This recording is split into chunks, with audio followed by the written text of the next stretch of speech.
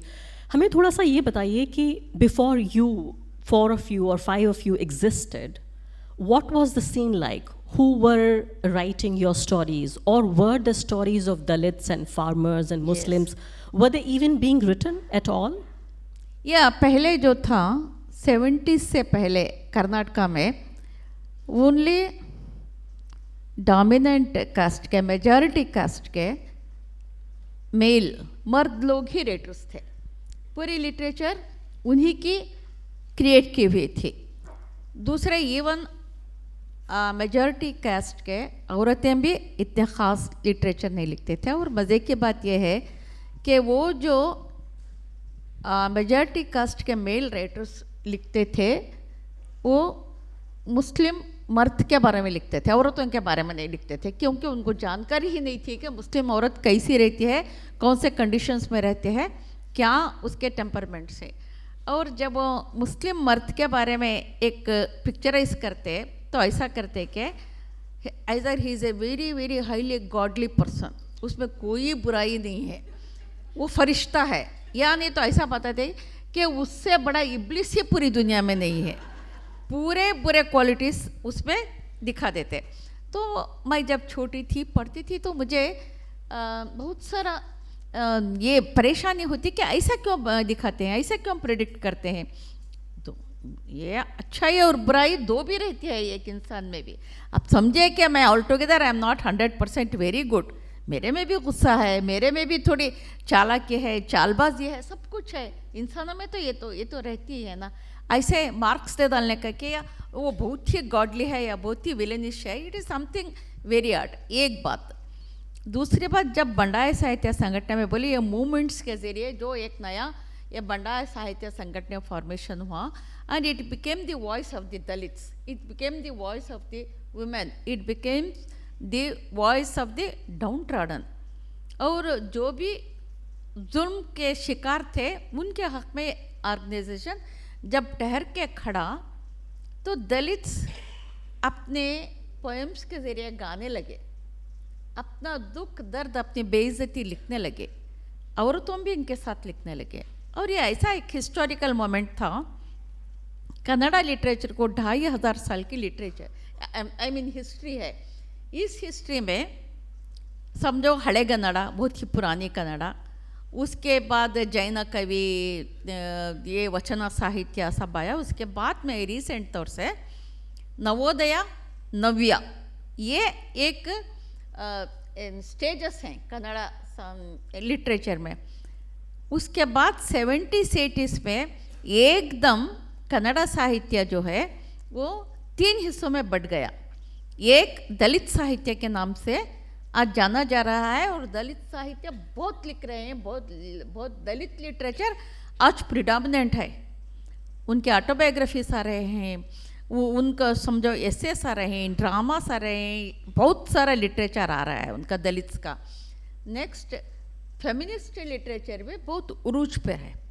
80s के बाद औरतें भी बहुत ज़्यादा लिखना शुरू करें, और हम पूछना शुरू करें और हम बोलना शुरू करें कि yes dear yes I will marry you but I will not carry you करको।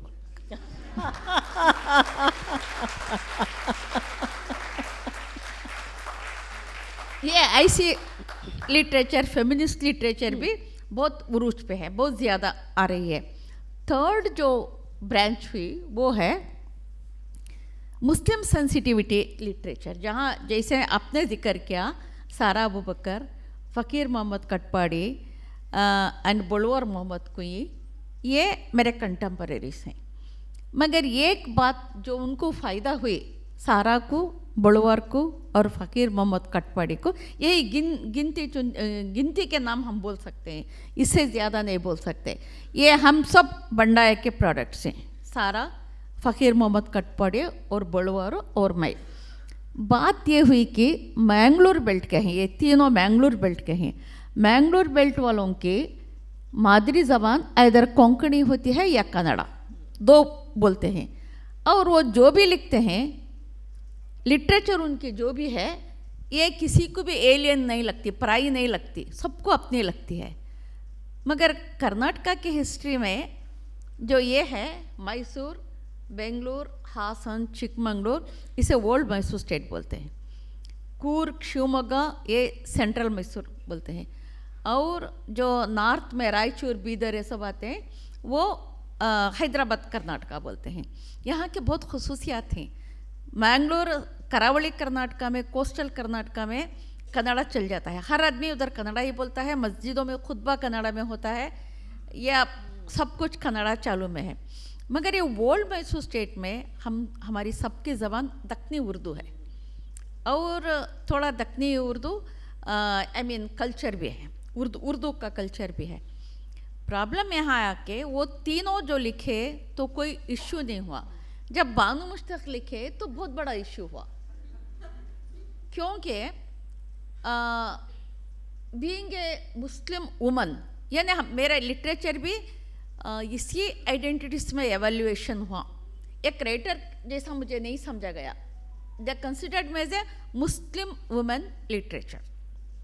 मुस्लिम वुमेन लिटरेचर में मेरी मादरी ज़बान उर्दू है, और मैं पढ़ी कन्नड़ा मीडियम में, और मैं लिखना चाहती हूँ। लिखना चाही तो मेरे आगे बहुत सारे चैलेंजेस थे, चुनौतियाँ थे। क्या ये कौन से ज़बान में लिखूँ, which language of medium should I select first.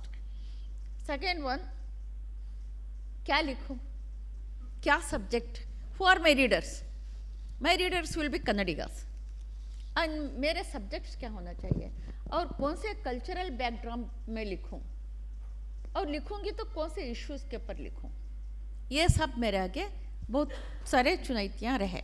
जब मैं मेरे सीनियर से बंडाई साहित्य संगठन के बहुत सारे वर्कशॉप्स होते थे, डे टू डे वर्कशॉप्स होते थे, डे टू डे डिस्कशंस होते थे, एंड जब मैं अपना मसला रखे तो उन्होंने, जैसे बरगू रामचंद्रप्पा, कालेगौड़ा नागवारा, रमज़ान दरगाह, उन्होंने सब मुझे गाइड किया कि तुम अपने बारे में लिखो, अपनी फैमिली के बारे में लिखो, अपने मोहल्ले के बारे में लिखो, अपनी कम्युनिटी के बारे में लिखो। अच्छा ठीक है, लिखूंगी। उसके बाद में मैं एक एक एक्सपेरिमेंटेशन स्टार्ट की। ये इश्यूज करावली कर्नाटका के वो 3 राइटर्स को नहीं आए, सिर्फ मुझे ही आए। नहीं, और ऐसा कह के कि अपने बारे में लिखो, मोहल्ले के, परिवार के, आपकी हदों को बताने की कोशिश हो रही थी कि एक औरत है तो इतना ही लिखेगी, काफ़ी है। नहीं, ये मेरे स्टॉलवर्ड्स ने ये डायरेक्शन देते थे। और क्या लिखूँ मैं, मेरे सामने लिखने क्या था, मैं दीपावली के बारे में लिखूँ या रमज़ान के बारे में लिखूँ। रमज़ान के बारे में अच्छा ही लिख सकती हूँ ना, सहरी लिखती हूँ, इफ्तारी लिख सकती हूँ, पकवान लिख सकती हूँ, वो भूख लिख सकती हूँ, सभी लिख सकती हूँ। दीपावली के बारे में मैं क्या लिख सकती हूँ, इस किस्म से, नज़ाकत से, जनरल तौर से मैं लिख सकती हूँ। व्हाट आई फील, उसके बारे में तो मुझे जानकारी नहीं है, इसलिए इसे तुम अपने बारे में लिखो, अपना जो कुछ है उसके बारे में लिखो। तो आई स्टार्टेड माई एक्सपेरिमेंटेशन। एक एक बोल के एक स्टोरी लिखते जाती। मुस्लिम माहौल के, मुस्लिम नेम्स रहते थे, मुस्लिम इश्यूज रहते थे उनके, और उस वक्त का सोशल कॉन्टेक्स्ट में एक जो है पुरुषशाही, पेट्रियार्की का ही सब जगह उसका ही एक बहुत बड़ा राज था। तो आई थॉट इट कन्वीनियंट, क्योंकि मुझे कोई सब्जेक्ट नहीं मिल रहा था, I thought it convenient to challenge the patriarchy, but it was a very dangerous thing I did. बाद में मुझे मालूम, बाद में पता चला कि वो भी डेंजरस था। और जब मैं ये लिखना शुरू की तो मैं उर्दू के, अरेबिक के वर्ड्स ऐसे ही रखते गई कन्नड़ा लिटरेचर में। मैंने कहा रमज़ान को मैं क्या अल्टरनेटिव दूँ कन्नड़ा में, नो अल्टरनेटिव। एंड असर नमाज मैं उसको बोल सकती है, शाम के वक्त का प्रार्थना, संजय प्रार्थना, लेकिन नो, आई वांटेड टू से इट असर नमाज ही। सहरी को क्या बोलूँ, सहरी ही बोली मैं, इफ्तारी को इफ्तारी ही बोली। एंड जब एक एक स्टोरी लिखते गए तो I watch the reaction of my readers.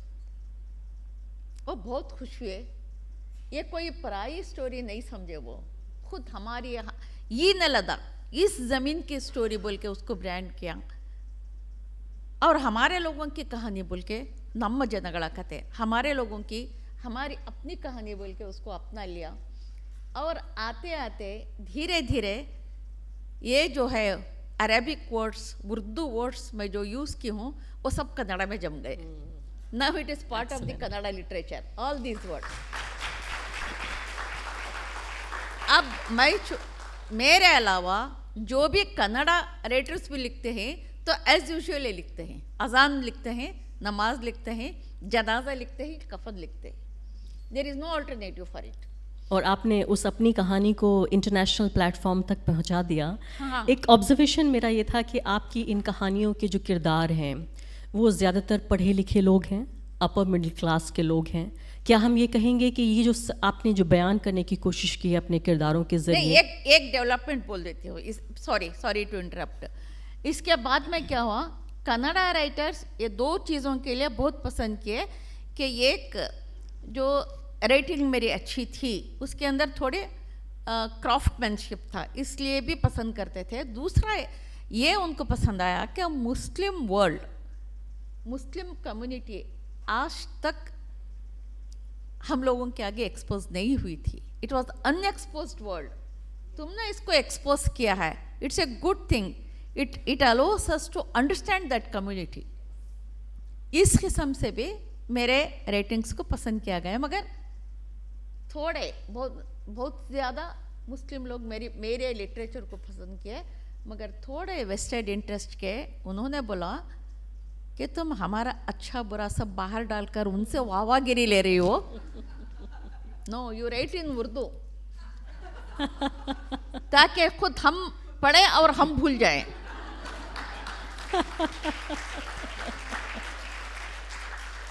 मैंने कहा मुझे नहीं आता, उर्दू में लिखने नहीं आता, बट उर्दू से मैंने ट्रांसलेट किया है.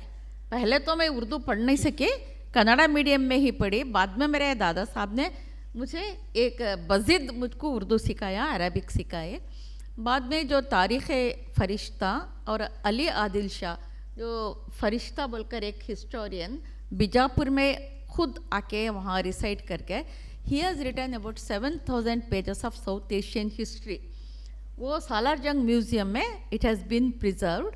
बीजापुर के जो बीजापुर में वो मुहिम थे, उस वास्ते बीजापुर के मिनिस्टर MB पाटिल ने खुद इंटरेस्ट लेकर उसमें से 3500 pages he got it from Salar Jung museum and he asked some of the scholars of Karnataka to translate it from Urdu to Kannada. ऐसे 3500 पेजेस ट्रांसलेट हुए हैं, जिसमें मैं 250 पेजेस के हिसाब से एक तारीख़ फ़रिश्ता और दूसरा अली आदिल शाह मैंने उर्दू से ट्रांसलेट किया है. मैं उर्दू में लिख नहीं सकती, उर्दू से ट्रांसलेट कर सकती हूँ. वो उर्दू भी ऐसी है उस ज़माने के, वो हाईली पर्शियनाइज्ड उर्दू. मुझे हर सेंटेंस पर बहुत सारा रेफ़र करना पड़ता था और बहुत सारा डिक्शनरी में वर्ड्स ढूंढना पड़ता था. It was a tough job but I did it. वो ट्रांसलेशन भी मैंने किया है. और इसके बावजूद वहाँ के मुसलमान लोगों ने मुझसे थोड़े उन्होंने मुझे बोले कि ये ठीक नहीं है, तुम अच्छा नहीं कर रहे हो, उर्दू में लिखो, कन्नड़ा में लिखना ज़रूरी नहीं. मैं बोले I am bridging the gap between both the communities. जब समझ में आ जाएगा कि ये गीत क्यों कर रहे हैं, इनमें जनाजा कैसा निकलेगा, इनमें लड़कियों की शादी कैसी होगी, या इनमें बीमार की यादत, क्योंकि वो एक मामूली बात थी. हॉस्पिटल में पूरे डॉक्टर्स बेजार होते थे मुस्लिम कम्युनिटी से, नर्सेस बेजार होते थे, क्योंकि जब एक आदमी हॉस्पिटलाइज होता तो यादत के खातिर हम लोगों को मालूम होता है कि यादत क्या होती है. एक बीमार को बात करना, उसे फ्रूट देना, उसके तबीयत का हाल पूछना. हदीस है कि बीमार की यादत करो, बहुत सारा सवाब मिलेगा. ये सवाब के नियत से बहुत सारे मुसलमान लोग यादत करते हैं, यानी बीमार को पुरसाने हल के लिए जाते हैं. तो वहाँ के हॉस्पिटल्स में डॉक्टर्स, नर्सेस सब बेजार होते कि ये लोग क्यों ऐसे घुस के आते हैं कंटिन्यूस तौर से एक बीमार को देखने के लिए. तो when I explained this is the reason, एक कौन सी के कोई कहानी में या कोई आर्टिकल में मैंने एक्सप्लेन किया कि क्यों जाते हैं ये बीमार को देखने के लिए. और बीमार को कोई देखे बगैर, अटेंड किए बगैर मर भी जाते हैं बहुत सारे। तो ये इस्लामी रिवाज जो है बीमार को इयादत करने की, ये बीमार के हक़ में भी अच्छा है, लोगों के हक़ में भी अच्छा है, एक रिलेशनशिप बरकरार रहता है। बिल्कुल, ये तो बातें वो लोग को समझ में आई डॉक्टर्स को, नर्सेस को, सब समझ में ये आई। किस्से इतने दिलचस्प हैं कि मुझे लगता है कि मैं कोई सवाल ही ना पूछूं और सिर्फ आपको बोलने दूं। नहीं सॉरी वाकई। If I am interrupting. लेकिन नहीं, बिल्कुल नहीं, लेकिन वक्त की थोड़ा सा हमारे पास तंगी है। कोई Yes. अच्छा लफ्ज़ ढूंढने की कोशिश कर रही हूँ आपकी Yes, किताब yes, से कि yes. तंगी को मैं क्या कहूँ इससे Yes, बेहतर। yes, yes. तो बहुत सारे स्टीरियोटाइप्स ही मुझे लगता है कि आपने तोड़े होंगे। मैं आपको 70s 80s से वापस अब 2025 Yes. में ले आना चाहती हूँ। एक पॉलिटिकल जर्नलिस्ट होने के नाते मैं आपकी किताब को बहुत कोशिश कर रही थी कि पॉलिटिकल लेंस से ना देखूं, लेकिन मेरे पास तो यही चश्मा है और मैं बार बार उसी चश्मे से पढ़ रही थी आपकी किताब को। अभी आपने जिस शैतान इब्लीस का जिक्र किया, आपने कहा कि पहले जब आप जैसे लोग नहीं लिख रहे थे, मुस्लिम औरतों की तो कहानियाँ लिखी ही नहीं जा रही थी, और जब मुस्लिम मर्दों की कहानी थी उनमें या तो फरिश्ते थे या वो इब्लीस थे, शैतान थे। आज फरिश्ते नहीं हैं, सिर्फ इब्लीस हैं। आज आप सोशल मीडिया पे जाइए, जो हमारे हुक्मरान हैं फ़िलहाल, उनके जितने फुट सोल्जर्स हैं, वो जो मुस्लिम मर्दों के बारे में जो बातें कहते हैं, मैं मुस्लिम औरतों पे भी आऊँगी, लेकिन मर्दों के बारे में उनकी जो एक इमेज बिल्डिंग है, वो सिर्फ उनका जो विलिफिकेशन, विलनाइजेशन जो हो रहा है, वो विलन से ज़्यादा नहीं है। आप इसको किस तरह से देखती हैं 70s 80s 90s? It is a conscious attempt to demonize Muslims and divide करने के लिए, सोसाइटी डिवाइड करने के लिए ये बहुत ज़रूरी एक टैक्टिक्स यूज़ करते हैं, थोड़े लोग यूज़ करते हैं। अब ये जो पर्पसली थोड़े लोग ये टैक्टिक्स यूज़ कर रहे हैं, समझो ये हर इंडियन के दिमाग में ये बात बैठ गई होती तो आज तक इंडिया में सिविल वॉर हो जाता। कोई मुस्लिम बन के नहीं रहता था, कोई हिंदू बन के नहीं रखता था, ना कोई मुस्लिम और हिंदू में कोई भाईचारगी नहीं रहती थी। मगर आज देखिए ऐसा कुछ नहीं हुआ, थोड़े फसादात होते हैं, आई डू अग्री। जब बहुत सारी चिंगारियाँ लगाते हैं तो आग लगता ही है, मगर इन जनरल जो कंटिन्यूस ये अटेम्प्ट्स हो रहा है डेमोनाइजेशन ऑफ मुस्लिम्स, इसके बारे में मैं ये कहती हूँ कि मुस्लिम लोगों को एक्सप्लेन करना चाहिए, थोड़ा अपने खुद का स्टेचर बयान करना चाहिए, खुद का स्टेचर क्लियर करना चाहिए, so that the other people will understand, और उनका विक्टिमाइजेशन भी नहीं चलेगा, और सच्चाई क्या है ये बात बोलना ही चाहिए। बट पॉलिटिक्स तो घर से ही स्टार्ट होती है। अब तो politics and that too vote bank politics जो है, it has come to a dangerous level. By dividing the people, politicians, they want to gain more and more votes and they want to get to power. ये power play के अंदर मुसलमानों को चाहिए कि थोड़ा वो होश से काम ले, टैक्टफुल तौर से काम ले, भाईचारगी से काम ले। ये नहीं चाहिए कि दुनिया कहाँ से कहाँ चल जाएंगे, हम हमारे दुकानों में खुश हैं, हम हमारे शामियानों में खुश हैं, हम हमारी बिरयानी में खुश हैं, हम हमारे मज़े में खुश हैं। ऐसा भी नेग्लिजेंस नहीं चाहिए हम लोगों को। लेकिन ये there should be some awareness, political awareness among the Muslims, that is आपकी- व्हाट नीडेड।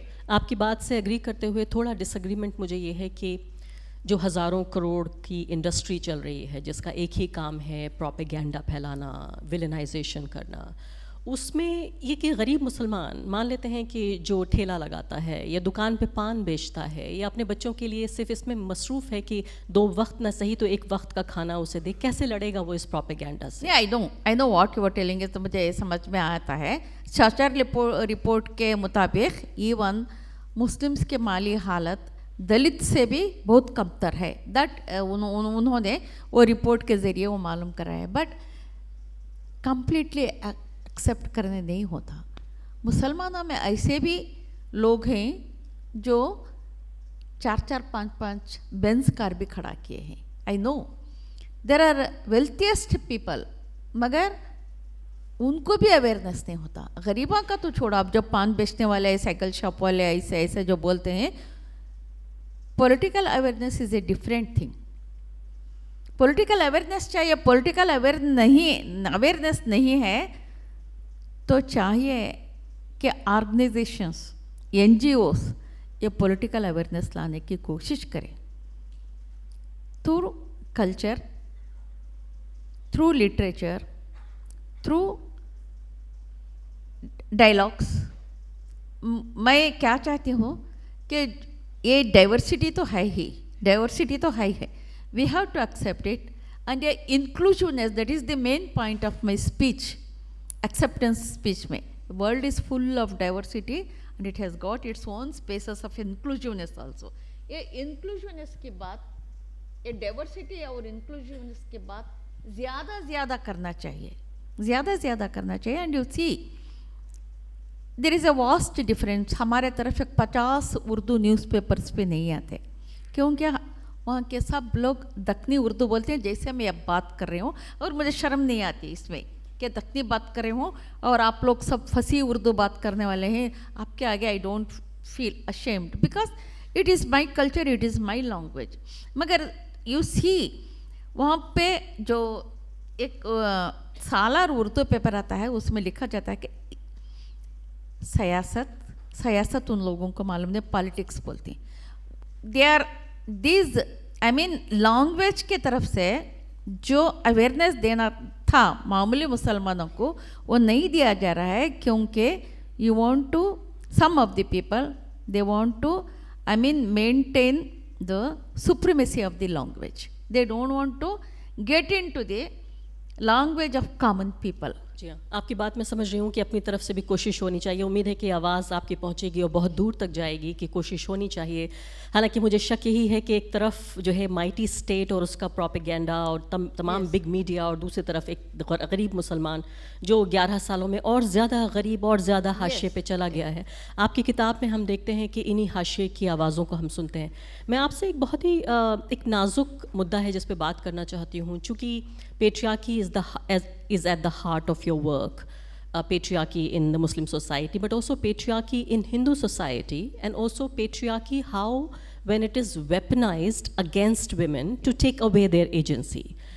लव जिहाद के बारे में मैं जिक्र करना चाहती हूँ। आपके पड़ोसी स्टेट केरला से उसकी शुरुआत हुई, और उसके बाद फिर कर्नाटका में भी इसको लेकर काफ़ी प्रोपेगेंडा किया गया, और अब तो पूरे हिंदुस्तान में आप ये देखिए कि इस वक्त कम से कम 12 स्टेट ऐसे हैं इंडिया में जिसमें इन वन वे और the other, even if they don't say love जिहाद, दे से एंटी कन्वर्जन और any other name, they literally have laws against love jihad, as in against two people belonging to two different religions, specifically Hindus and Muslims, to marry each other.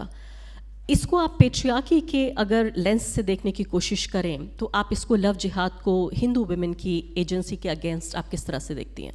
या एक पहला आपका दूसरा पहले आपके एस्पेक्ट को मैं जवाब देना चाहती हूँ कि एक पहले patriarchy among Muslim families and patriarchy among Hindu families, इसके बारे में आपका पहला सवाल था। तो मैं बोलती हूँ कि बुकर कमेटी ने जो इस हार्ट लैम्प को बुकर प्राइज़ अनाउंस किया, तब उनका स्टेटमेंट था कि though it is written in the backdrop of Muslim community, it crosses all the borders and reaches and it is universality, it has got universality. ये सिर्फ मुस्लिम औरत का एक इशू नहीं है, ये हर औरत का इशू है, और पूरी दुनिया की औरतों के इश्यूज यहाँ चर्चा में आए हैं। और दूसरा, now you are talking about love jihad. Love jihad, वो नाम के बारे में ही मुझे बहुत सारा ऑब्जेक्शन है। सी एक जो ये है, हिटलर के ज़माने में जो भी प्रोग्राम्स आयद होते थे हिटलर की तरफ से, उनको एक बहुत खूबसूरत सा नाम दिया जाता था। यस, और प्रोपेगेंडा भी ऐसा ही किया जाता था, और हिटलर को हूबहू उसको फॉलो कर रहे हैं। आज की दुनिया में भी प्रोपेगेंडा ऐसा ही हो रहा है। दूसरा, हिंदू औरतों को कहा जा रहा है कि तुम ज़्यादा बच्चे पैदा करो मुल्क के लिए। हिटलर ने भी यही कहा था, तुम बच्चे पैदा करो मुल्क के लिए। And that program was called as Lebensborn. बहुत सारे ब्यूटीफुल क्लब्स बनाए गए, होटल्स बनाने गए, जहाँ बहुत सारे नेवल ऑफिसर्स को, फौजियों को भेजा गया और खूबसूरत आर्यन रेस की औरतों को भेजा गया, और वहाँ बच्चे फैक्ट्री में पैदा हुए जैसे पैदा किया गया। But then it was a failed programme. ऐसे जो एक लव जिहाद का जो नाम दे रहे हैं, तो हम क्या कर रहे हैं भाई? हम क्या कर रहे हैं? लव जवाब का हम जवाबी नाम क्यों नहीं फ्रेम किया? You tell me. लव जहाद, लव जहाद दे दीजिए। यस, लव जहाद is a false thing. Love जहाद गलत। जहाद को और लव को, जहाद क्या बोलता है? क्या हम एक्सप्लेन किया कि जहाद क्या है? लव जहाद क्यों झूठा आरोप लगा रहे हैं हम लोगों के ऊपर? लव जहाद के जवाब में इतने जीनियस है मुसलमानों में, इतने जीनियस है सेक्युलर लोगों में, इतने जीनियस है मुल्क में चाहने वालों के, उन्होंने इसका जवाबी एक वर्ड क्यों नहीं कायम किया? करना चाहिए था ना, और बोलना था ये था कि झूठ है ये। एक जगह में एक लड़का और लड़की, अगर वो मुसलमान हो या हिंदू हो, हिंदू लड़की भी मुसलमान लड़के को पसंद कर ली तो वो शादी करते हैं, और मुसलमान लड़की भी हिंदू लड़के को पसंद कर लिए तो शादी करते हैं। ऐसे बहुत सारे मिसालें हमारे आंखों के आगे हैं, मगर मुसलमानी से कोई नाम नहीं देते कि अगर मुसलमान लड़के एक हिंदू लड़के को शादी हो गई तो इसे कोई नाम नहीं दे रहे हैं। एक नाम है, वो कह रहे हैं कि ये भगवा लव ट्रैप है। That once again it is going to be humiliation. नहीं, मैं कह रही हूँ कि क्रिएटिविटी की जो कमी है वो दोनों तरफ नहीं है। क्यों ये इशू? मैं यही तो बोल रही हूँ। देखो, मैं एक शॉर्ट स्टोरी लिखी हूँ, उसका नाम है हाविन हेडेय नेरळल्ली, यानी सांप के फन के नीचे। इस मुल्क के मुसलमान ऐसे ही सांप के फन के नीचे आराम से बिरयानी खा के सो रहे हैं।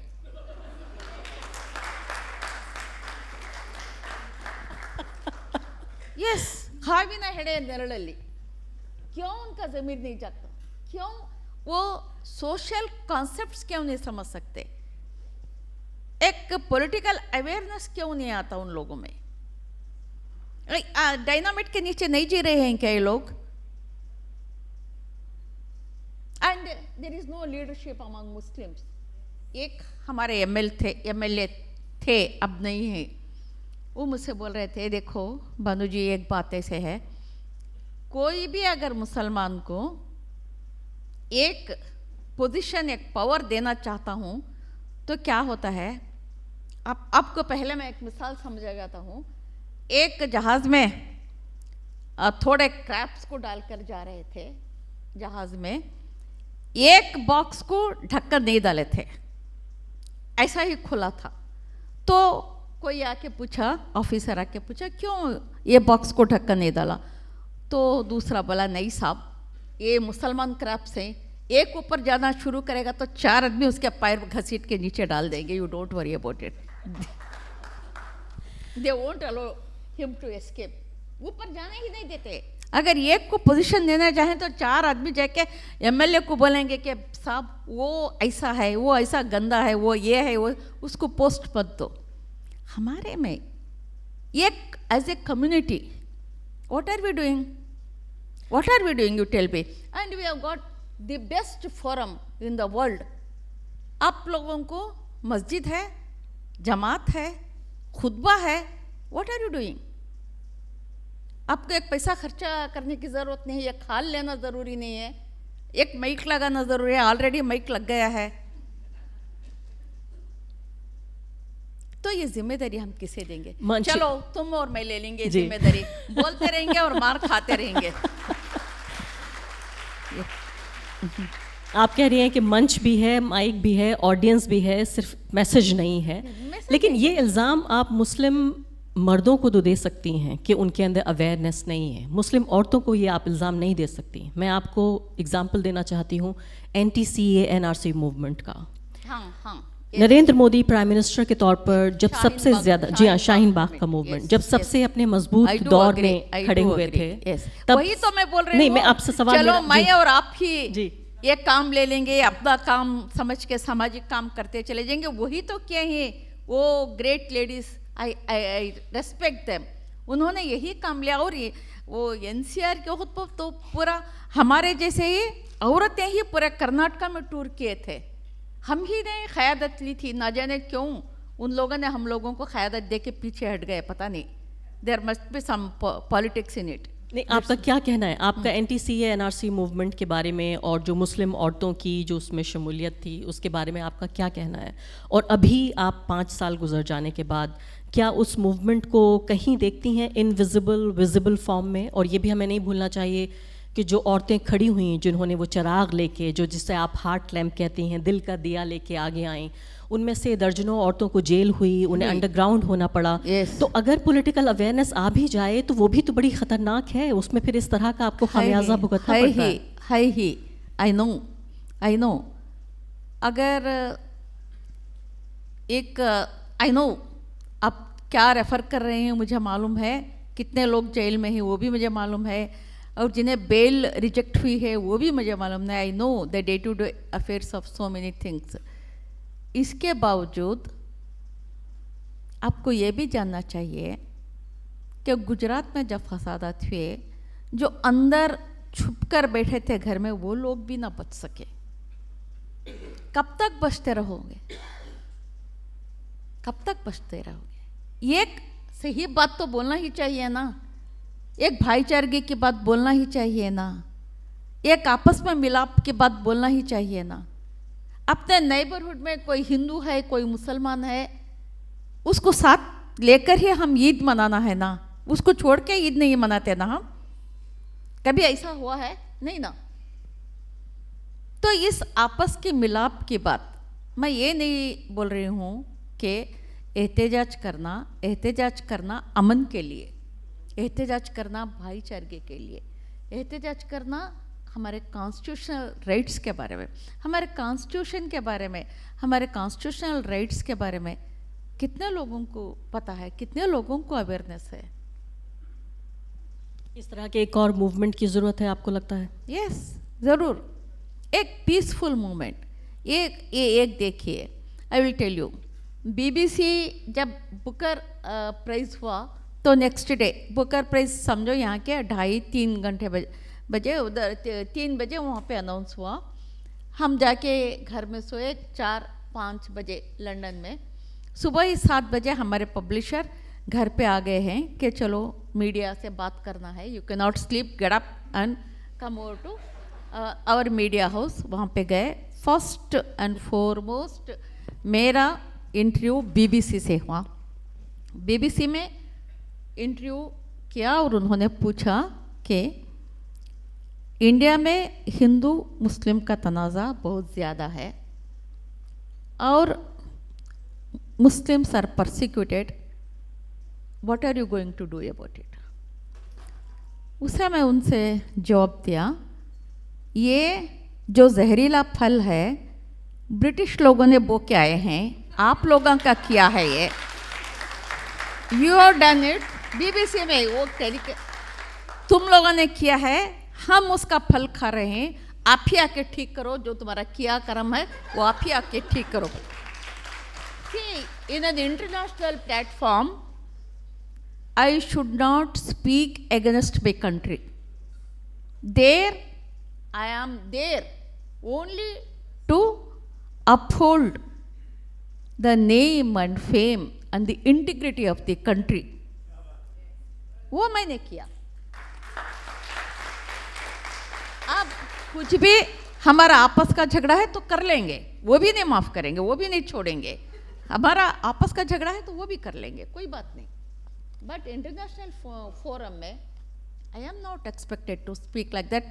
मैंने समझा था BBC वाले उसको एडिट करेंगे, मगर नहीं, वो एडिट नहीं किए, ऐसा ही आया। उनकी ईमानदारी भी अच्छी लगी। मैं वापस आखिरी 2 सवाल मेरे पास हैं, और सवाल तो बहुत ज़्यादा हैं लेकिन वक्त चूँकि कम है, तो मैं सवाल आपसे ये पूछना चाहती हूँ कि मुस्लिम वुमन जो आपके काम के सेंटर में भी है और हमारी पॉलिटिक्स के सेंटर में भी पिछले 11 साल से, ये एक आरएसएस का एक प्रोजेक्ट भी है।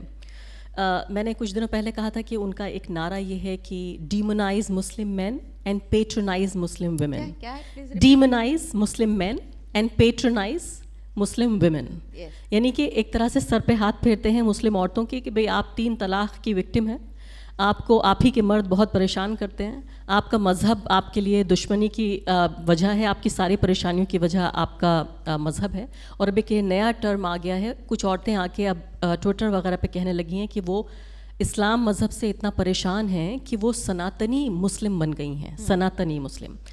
अब जब मेरे या आपके जैसी औरत या यहाँ कुछ मुस्लिम औरतें बैठी हैं जो वो कहती हैं कि हम परेशान हैं, तो ये कमोबेश ऐसा लगता है कि उसी का एक रिफ्लेक्शन है। यानी कि आरएसएस का जो प्रोजेक्ट है मुस्लिम औरत को एक विक्टिम के तौर पे दिखाना और फिर विलेनाइज करना उसी मुस्लिम मर्द को कि ये स्टेट की गलती नहीं है, ये सिस्टम की गलती नहीं है, ये हिस्ट्री की गलती नहीं है। अगर मुस्लिम मर्द मुस्लिम औरत पर ज़्यादती करना बंद कर दे तो उसकी सारी परेशानियां दूर हो जाएं। तो अगर आप पर ये इल्ज़ाम लगे कि भाई देखिए आपका काम तो आरएसएस का काम भी कर रहा है, आपकी किताब से कहीं ना कहीं आरएसएस के प्रोपेगेंडा को मदद मिल रही है, आप कैसे जवाब देंगी? मैं ये जवाब दूंगी, ऐसे मौके भी मुझे आए। देखो ये जो हैं ये मेरे स्टोरीज़ बाबरी मस्जिद डिमोलिशन से पहले लिखे गए स्टोरीज़ हैं और पूरे हमारे कर्नाटका में ये एक इल्ज़ाम हमारे ऊपर लगाया जाता है कि बाबरी मस्जिद डिमोलिशन के बाद हमारे मुस्लिम रेटर्स का आवाज़ बंद हो गया है।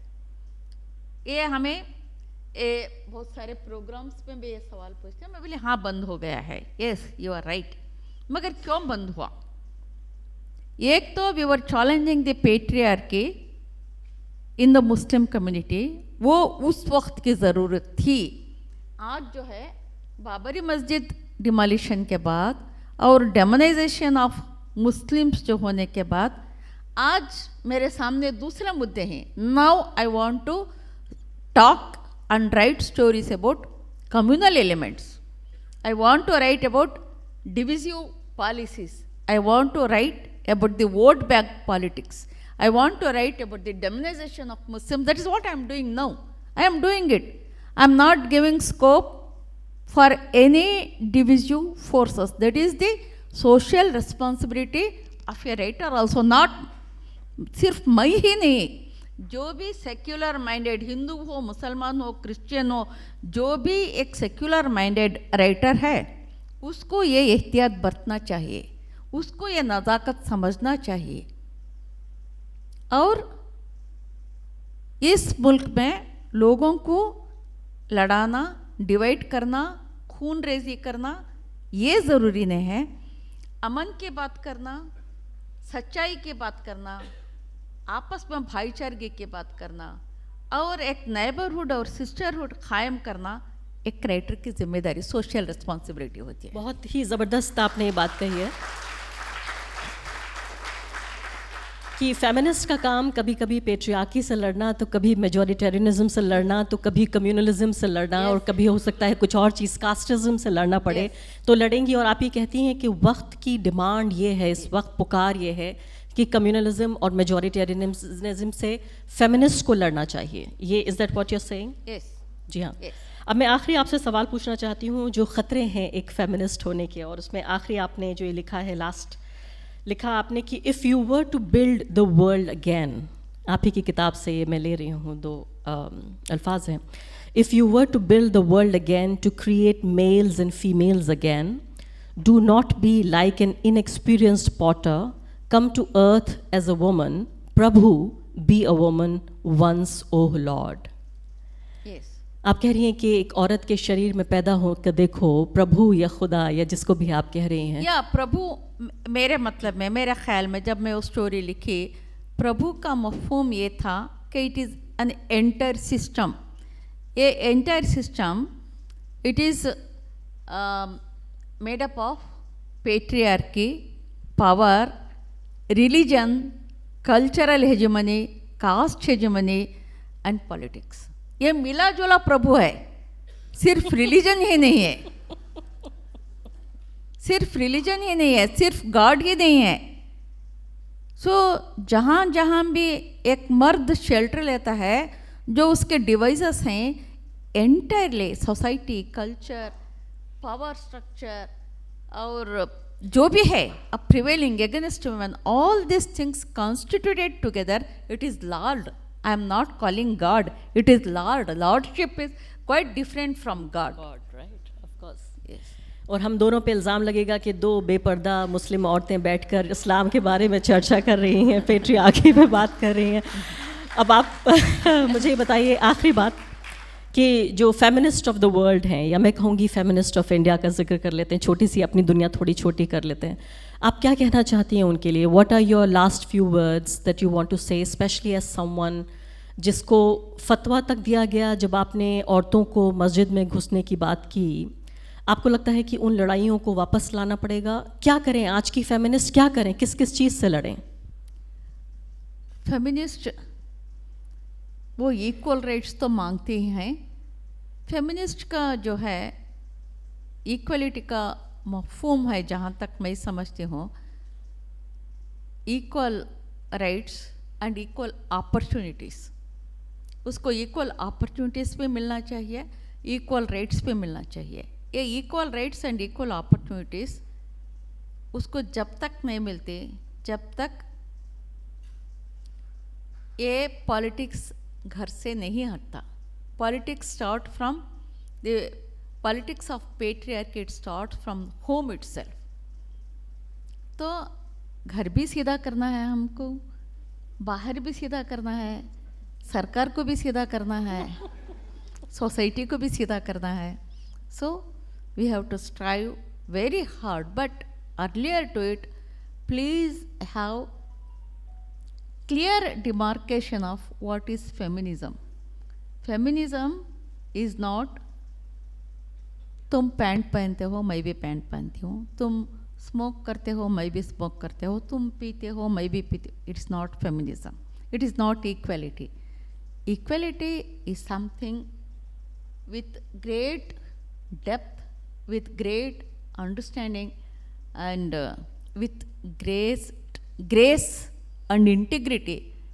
We should understand, and I ask our young feminists to understand this first, the clear meaning of equality.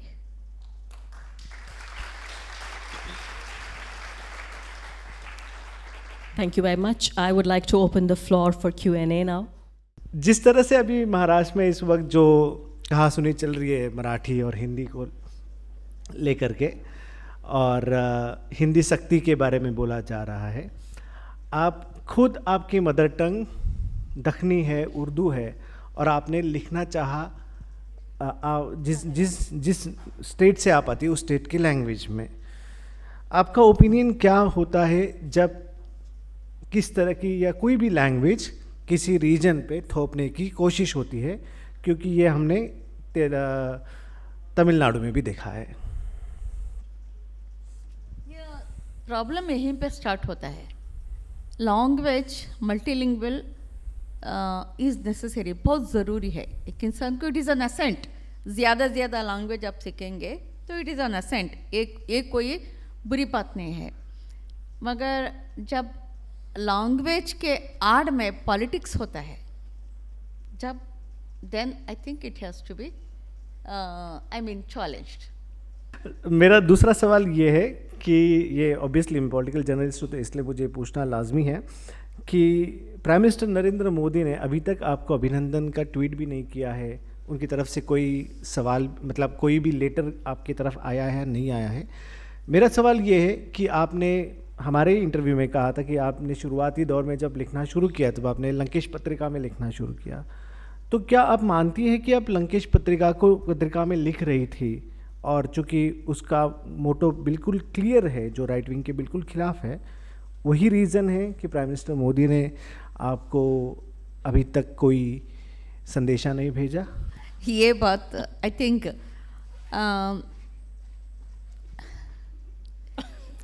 Narendra Modi ने कोई संदेशा नहीं भेजा तो आप सवाल उनसे करना चाहिए, मुझसे नहीं.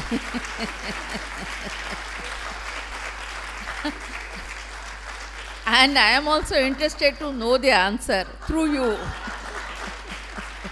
मेरा आपसे एक ही सवाल है कि जो भारतीय समाज में मुस्लिम महिलाएं और दलित महिलाएं और एक जो जातिवादी व्यवस्था जो रही है 4 वर्णों की, उनमें जो उच्च समझे जाने वाली जातियां हैं उस समाज की महिलाएं, उनका संघर्ष और दलित महिलाओं का संघर्ष और मुस्लिम महिलाओं का संघर्ष, मैम इन जो मतलब अगर धार्मिक दृष्टि से देखो तो तीनों को एक अलग अलग तरह की परवरिश मिलती है। मैम आप इन तीनों वर्गों का संघर्ष किस तरह से देखती हैं? Excellent question. ये देखेंगे तो ये तीनों महिलाओं के संघर्ष या स्ट्रगल जो है ये बिल्कुल अलग भी हैं और इनमें कॉमन थिंग्स भी हैं, कॉमन इश्यूज भी हैं। क्योंकि हर औरत, वो दलित हो, दूसरी औरत हो या मुस्लिम औरत हो, फर्स्ट पहला उसका मुद्दा against patriarchy at her home, पहले वहाँ से स्टार्ट होता है। उसके बाद में जो अलग महिला है, कहीं भी उसको ऑफिस में हो, समाज में हो, दूसरी जगह पे कास्ट वाइज सपोर्ट मिलता है, वेरस दलित औरत को और मुस्लिम औरत को ये माहौल नहीं मिलता। फिर भी वहाँ भी एक स्ट्रगल होता है उसके साथ, एक सोसाइटल स्ट्रगल होता है और दूसरा एक डोमेस्टिक स्ट्रगल होता है, डबल स्ट्रगल दलित और मुस्लिम औरत के पर। वेरस दूसरी महिला को सिर्फ घर में जो ये पेट्रियार्की है उसके खिलाफ भी लड़ना है और बाहर के समाज के पेट्रियार्की भी आती है, मगर वो जहाँ आती है वो पॉलिटिकल एरिया में आती है। पॉलिटिक्स में देखिए मेन पॉलिटिशियंस कुछ भी कह देते हैं औरत के बारे में, एगेंस्ट विमेन पॉलिटिशियंस। एक तो हमारे कर्नाटका की एक मिनिस्टर को बुरा भला कह दिया, एक विपक्ष का पॉलिटिशियन, और वो रो रही थी प्रेस के सामने। मैंने फेसबुक में एक उसको ओपन लेटर लिखा और बोला, देखो I am an ordinary woman, मुझे है ना रास्ते में सड़क पर फाइट करते करते मैं अपना मकाम बना रही हूँ। Whereas you are an empowered woman, you can make a legislation। 2 बातों के पर मैं उसके नजर आली। एक, why do you expect that somebody should give character certificate to you? क्या हम हाई स्कूल में हैं क्या? हेडमास्टर के पास जा खड़ेंगे क्या? हमारा good, her character and conduct is good करके बोलकर हेडमास्टर हमको certificate, who is he after all? Have we empowered him to give character certificates to us? You reject it outright. He is not the authorized person. Secondly, घर में अगर एक husband हो, भाई हो, बाप हो, काली नहीं बोल सकता अपनी विमेन फोक को। उसके 6 types of abuses are characterized in Domestic Violence Act: physical violence, mental violence, emotional violence, and he cannot abuse। ये सब प्रोटेक्शन घर में दिया गया है। पब्लिक लाइफ में if there is no protection, then you come out with one legislation giving protection to all the women in the society। उसके बजाय तुम रो रही हो, शर्म तुमको आना है, मुझको आना है, मुझे पता नहीं, मैं ऐसा ही लिख दिया। It was a pleasure listening to you, ma'am. So after you won the Booker Prize, a lot of media houses and publications covered your story, which was truly deserving. But what bothered me was a narrative which was very implicit. It was a very implicit Oriental narrative around how Muslim women need saving. Firstly, in Arab countries, it was the white men who needed to go there and save the Muslim women. And now in India, it's the Hindu Savarna who is going to save the Muslim women, while not addressing the real causes of oppression, which was colonization, which was their objectification in the hands of capitalism, and now Hindutva India. So how do you see that? There are certain things where a woman is suffering. Then why don't we say in Vrindavan, lot of senior citizens, women senior citizens, They are starving for single morsel of food. We are seeing it.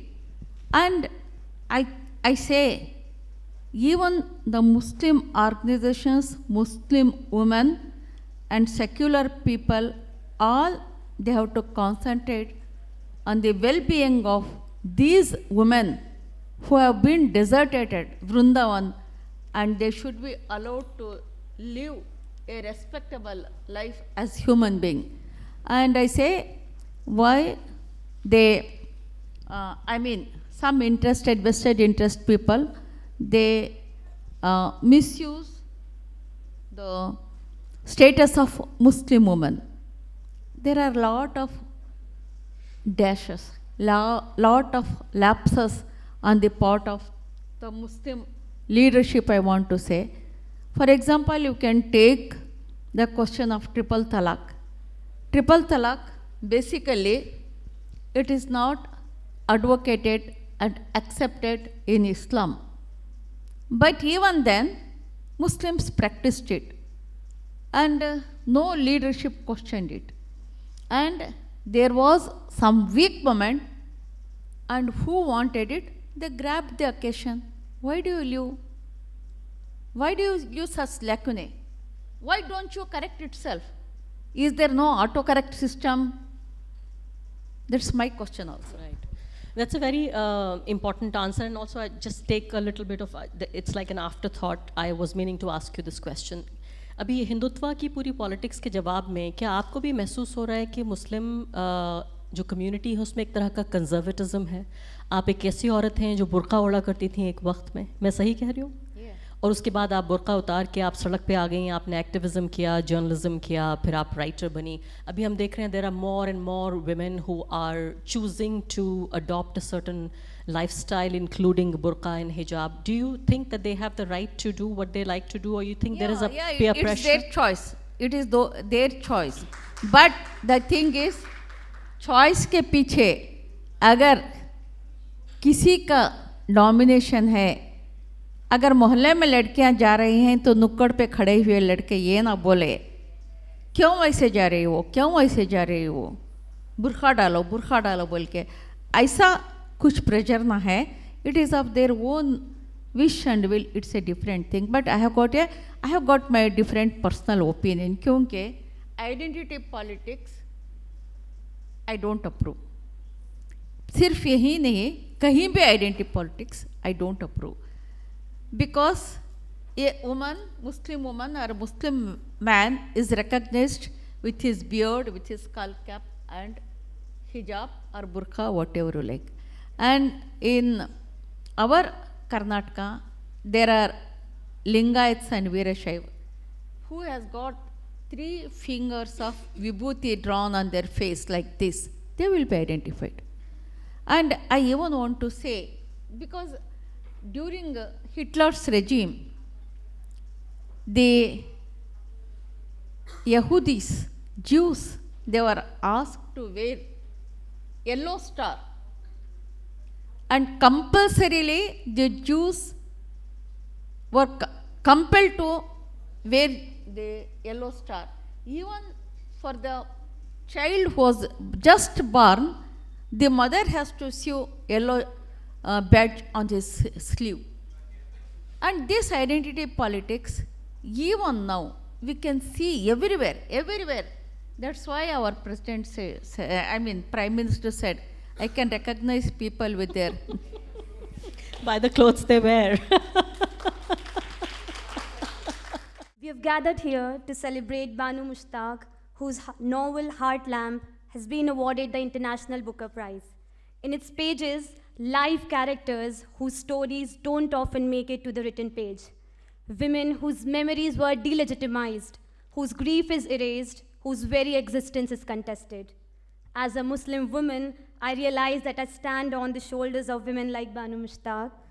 I may have to face hate and troll over the internet, but women like her have walked through fire and emerged stronger.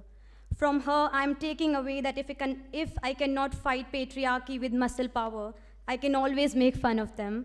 We must all strive to be abnormal daughters like her instead of an obedient one. To Banu Mushtaq, thank you for reminding us the lamp doesn't need to be loud, it only needs to stay lit. Thank you for sharing your time, your thoughts, and your inspiring presence with us. Your work achieves what The Wire attempts to do with its journalism, not for spectacle or applause, but because these stories matter. It is a privilege for us to be here tonight at Jawahar Bhavan. Thank you to the Rajiv Gandhi Foundation for allowing us to use this space, and for everyone who worked with us on the lights, sound, setup, and operational details. To our friends at Midland Books, thank you for joining us today and bringing more books into our midst. To my editors, colleagues, and The Wire, thank you for organizing this evening and creating a team that proudly stands together. And to all of you who believes that fiction is resistance, that journalism is public service, that stories like the ones Mushtaq tells are not the side notes, but the spine of our very country. Thank you for being here, for being with us. The Wire has only survived all these years because of our readers and viewers. And at this point, I must ask you again to continue to be generous. Please do donate to The Wire so we can bring you many more stories in the months and years to come.